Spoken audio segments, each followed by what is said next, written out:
Hey everyone, welcome back to Gaming Basics. In today's episode, I'm gonna be showing you how to download Watermelon Game Monkeyland application for your Android phone. So without further ado, let's get straight into the video.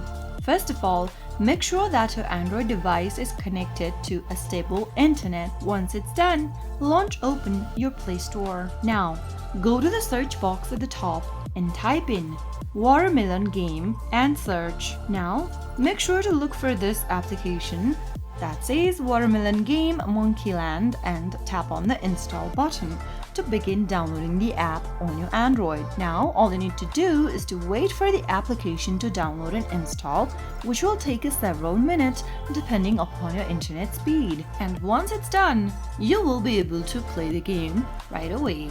Simply tap the play button to enjoy the game. And that's how you can easily download the Watermelon Game right on your Android phone. If you found the video to be helpful, go ahead and give us a thumbs up. Don't forget to subscribe to our channel by hitting the subscribe button. Also press the bell icon so that you'll never miss another upcoming upload from us. I'll see you again in the next video. Goodbye till then.